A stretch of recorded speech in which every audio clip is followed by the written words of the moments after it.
పెసరపప్పును 3 సార్లు కడిగి 1 గ్లాస్‌కి 2 గ్లాసుల చొప్పున నీళ్లు పోసి స్టవ్ పైన పెట్టి ఉడికిస్తున్నాను.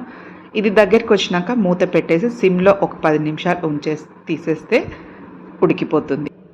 కాస్త పలుకుగా ఉన్నా కూడా మూత పెట్టి 10 నిమిషాలు వదిలేస్తే అది కూడా ఉడికిపోతుంది. గరిటెతో ఈ పప్పుని ఇట్లా మెత్తగా చేస్తున్నాను. రోకలి ఉంటే మరీ మంచిది, దాంతో మెత్తగా చేసేసుకోవచ్చు. 1 గ్లాస్‌కి 1 గ్లాస్ చొప్పున పప్పు 1 గ్లాస్ అయితే 1 గ్లాస్ చక్కెర చొప్పున వేసుకుని నేను 6 గ్లాసులు పప్పు తీసుకున్నాను. అలా 6 గ్లాసుల చక్కెర పోసి ఇలా కలుపుతున్నాను.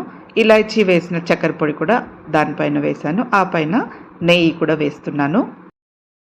ఒక కంచుట్లో నెయ్యి వేసేసి ఇది పల్చగా అయిపోతుంది కదా చక్కెర వేసిన తర్వాత, దీన్ని 2-3 గరిటెలు ఇందులో వేసుకుని తిప్పుతూ ఉండాలి గరిటెతో. దగ్గరకు వచ్చిన తర్వాత దీన్నంతా కూడా ఒక బాక్స్లో కలెక్ట్ చేసి పెట్టుకుంటున్నాను. ఇలా మొత్తం కొంచెం కొంచెంగా తీసుకుని మొత్తం అంతా కూడా చేసేసాను, గట్టిగా అయ్యేలాగా చేసేసాను. ఇప్పుడు దీన్ని ఉండ చుట్టినప్పుడు చక్కగా ఒక ఉండలాగా తయారవుతుంది. చల్లారినప్పుడు ఇంకా కొంచెం గట్టిగా కూడా అవుతుంది. పూర్ణమైతే రెడీ అయింది. భక్ష అయినా పునుకులైనా ఏదైనా చేసుకోవచ్చు.